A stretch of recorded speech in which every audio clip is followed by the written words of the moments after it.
चला मग आज आपण सुरुवात करूया इयत्ता 6वी वर्गाची सुलभ भारती इंग्लिश मीडियममधलं हे मराठी आहे।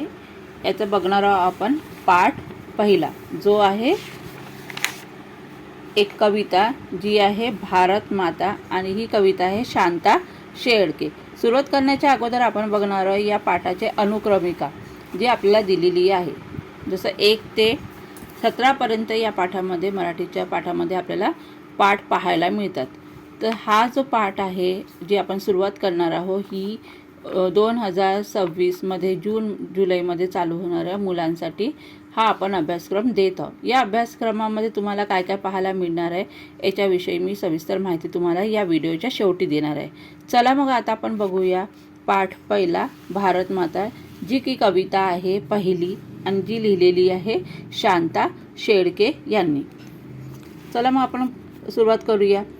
प्रियतम अमुची भारत माता आम्ही सारे तिचे मुले, रंग वेगळा गंध वेगळे तरी इथली सर्व फुले। काय म्हणत आहे शांता शेळके आपल्याला या कवितेद्वारे आपल्याला सांगण्याचा प्रयत्न करत आहे की प्रियतम अमुची भारत माता, जी आमुची भारत माता आहे म्हणजे जो आपला भारत देश आहे हा आपल्यासाठी काय आहे, अतिशय प्रिय आहे। आम्ही सारे तिची मुले, आम्ही सारे तिची मुले म्हणजे आम्ही सगळे तिचे काय आहोत, मुलं आहोत। कारण भारत हा देश आपल्यासाठी काय आहे, माता स्वरूप आहे। आपण जे सगळे तिचे जी नागरिक आहोत ते आपण काय आहोत, तिची सगळे या भारत माताची आपण मुले आहोत। रंग वेगळे गंध वेगळे, इथे रंग या शब्दाचं काय एक्सप्लेनेशन केलेलं आहे। रंग म्हणजे की आपण खूप वेगवेगळ्या रंग, वेश, भाषा, बोली या वेगवेगळ्या प्रांतातील वेगवेगळ्या धर्माचे भाषेचे लोक आपण वेगवेगळे आहोत। आपलं काय आहे जे भारत मातेचे आपण सर्व मुले आहोत ते कसं आहे, आपला रंग वेगळा गंध वेगळा। या ओळीचं काय आपण एक्सप्लेनेशन करणार आहोत की आपण सगळे विविध जाती धर्माचे वेगवेगळी जनता आहोत, नागरिक आहोत तरी इथली सर्व फुले। आपण सगळे वेगवेगळे जाती धर्माचे असून सुद्धा आपण सगळे काय आहोत, एकत्र आहोत आणि आपण एकत्र आहोत म्हणून आपण या भारत मातेचे काय आहोत, मुले आहोत। प्रिय आम्हाला इथली माती, प्रिय हे पाणी झुळझुळते, प्रियकर ही डुलणारी शेते, प्रिय हे वारे सळसळते।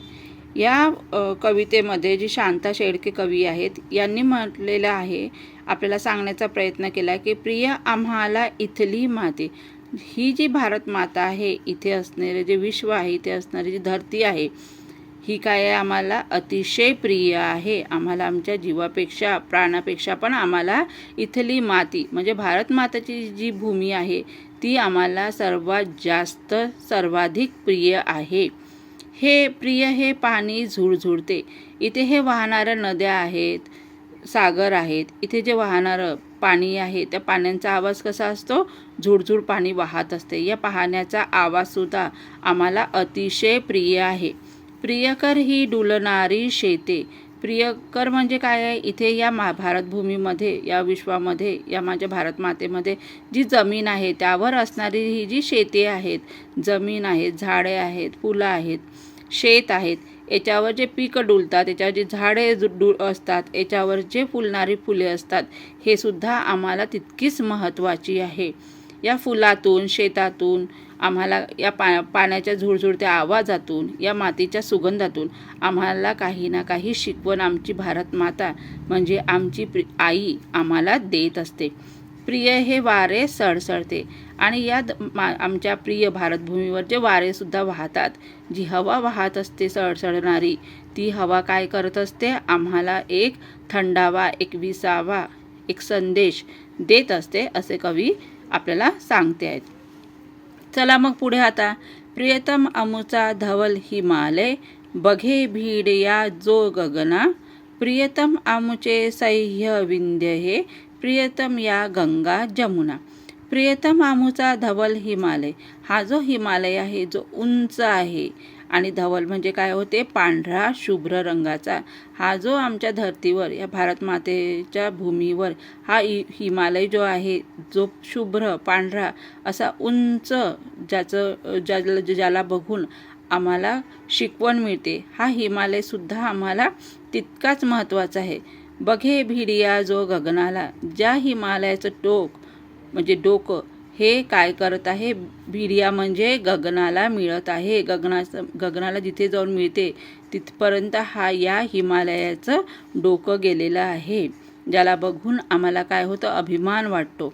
प्रियतम आमुचे सह्यविंध्य हे, प्रियतम या गंगा जमुना, प्रियतम म्हणजे आम्हाला आवडणारे, आमचे प्रिय असणारे. सह्याद्री पर्वतसुद्धा हे काय आहे, आम्हाला अतिशय प्रिय आहे, ज्याच्यापासून आम्हाला काही ना काही शिकवण देत असते.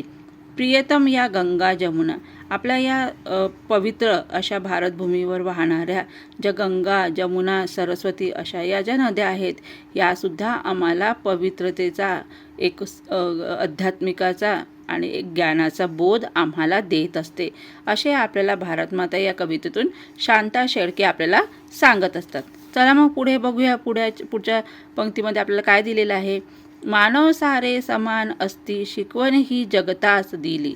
काय म्हणत आहे, या भारत देशामध्ये असणारे विविध धर्माचे, जातीचे, पंथाचे, विविध वेशभूषेने नटलेले जे लोक एकत्र राहतात, वेगवेगळ्या जाती धर्माचे जरी असले तरी ते काय आहे, या भारतभूमीवर समान अधिकाराने राहतात. त्यांना मानवतेचा समान अधिकार दिलेला आहे. धर्म जरी वेगवेगळा असला तरी सगळ्यात पहिले त्यांच्याकडे बघण्याचा दृष्टिकोन हा काय असतो, माणसासारखा असतो. मानवाने माणसाला माणसासारखे वागवावे, ही शिकवण आपल्याला या भारत देशामध्ये दिली जाते.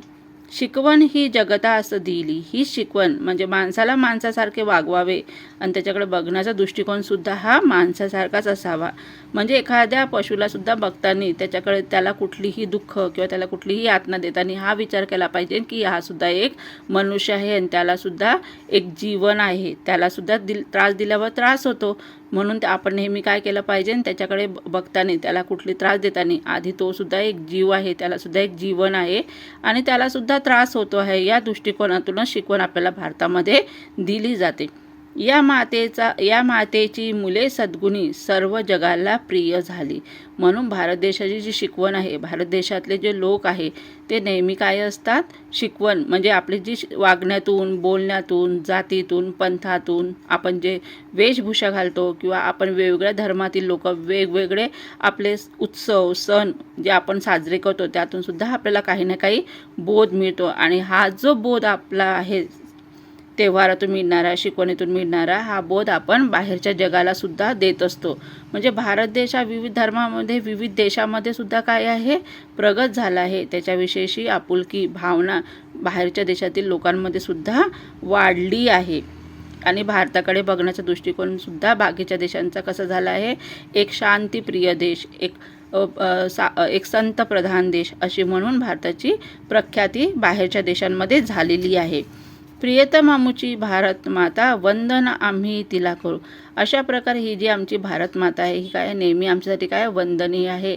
वंदन म्हणजे नेहमी प्रणाम करणं, आदर करणं, सत्कार करणं. या हिशोबाने म्हणजे या शब्दाचा अर्थ ग्राह्य धरून आपण भारतमाताला कसं पकडतो आहे, ही भारतमाता जणू काही आमची आईच आहे. ज्याप्रमाणे आपण आईला आदर करतो, आईचा सत्कार करतो, आईला प्रेम देतो, त्याचप्रमाणे ही आमची आईसुद्धा काय, भारतमातासुद्धा ही काय आपली आई आहे. तिलाही त्याचप्रमाणे आपण काय केलं पाहिजे, वंदन केलं पाहिजे, प्रणाम केलं पाहिजे. या मातेची मुले लाडकी, सदा तिचा ध्वज उंच धरू. म्हणून आम्ही या अशा विविधतेने नटलेल्या आदरणीय मातेच्या आम्ही काय सद्गुणी मुलं आहोत. आणि भारत देशाचा ध्वज म्हणजे झेंडा आम्ही नेहमी काय करूया, त्याला नेहमी आकाशात उंच नेण्याचा प्रयत्न करू. इथे तिचा ध्वज उंच धरूया म्हणजे चांगल्या कर्माने, चांगल्या वागण्याने, चांगल्या आचरणाने आणि भारत देशाची नेहमी दिवसेंदिवस प्रगती हो, भारत देश हा प्रगत हो, विकासाकडे नेहमी वाटचाल करो, या आशेने आपण या भूमीला नेहमी काय केलं असलं पाहिजे, आदरणीय असलं पाहिजे. या भारतभूमीची नेहमी आपण वंदना केली पाहिजे, असे आपल्याला शांता शेळके या भारतमातेच्या कवितेतून आपल्याला सांगण्याचा प्रयत्न करत आहे. मग तुम्हाला कशी वाटली पोयम? ही कविता तुम्हाला माझी आवडली असेल तर मला नक्की लाईक आणि सबस्क्राईब करा. आज चैत्र नवरात्राच्या सुरुवात झालेली आहे. या चैत्र दिनानिमित्त, या नवरात्रीनिमित्त मी सगळ्या भारतवासींना चैत्र नवरात्रीच्या खूप खूप मनापासून शुभेच्छा. हे नवरात्र सगळ्यांना आनंद, आरोग्य, ज्ञान याची भरभराट द्यावी, हेच माझी देवीच्या चरणी प्रार्थना आहे. याच शुभ दिनाच्या निमित्तानं मी अविशा नवघरे एक माझं नवीन यूट्यूब चॅनल चालू करत आहे, ज्यामध्ये मी एज्युकेशनल व्हिडिओ टाकणार आहे. ज्या व्हिडिओमध्ये मी 5व्या वर्गापासून म्हणजे 5th क्लासपासून तर 10th क्लासपर्यंत maths, science, English, Marathi, Hindi या ऑल सब्जेक्टचे मी व्हिडिओ विथ एक्सप्लेन करून टाकणार आहे. या व्हिडिओमध्ये जर तुम्हाला असं वाटतं की माझ्या मुलांना डिटेलनी ऑनलाईन क्लासेस हवी आहे किंवा माझ्या मुलांना डिटेलनी पर सब्जेक्ट या पर लेसन वाईज मला वर्कशीट हवी आहे, ज्याच्यामध्ये ज्याच्या ज्ञानामध्ये ज्याच्या अभ्यासामध्ये भर केली जाईल आणि ते वर्कशीट तुम्हाला मी माझ्या स्वतःच्या याने मला जेवढं त्या डिटेलिंगनी काढता येईल त्या हिशोबाने मी माझे वर्कशीट्स त्या मुलांपर्यंत पोहोचवण्याचा प्रयत्न करेन. ज्या पॅरेंट्सला वाटते की ज्या आईवडिलांना वाटते की आपल्या मुलाचा पर सब्जेक्ट वाईज पर लेसन वाईज अभ्यास व्हावा, असे मला माझ्या ऑनलाईन माझ्या ह्याच्यावर व्हॉट्सअपवर तुम्ही कॉल नाही मेसेज करू शकता. मेसेजद्वारे तुम्हाला तुमच्या प्रश्नांचे उत्तरं तुम्हाला देण्यात येईल.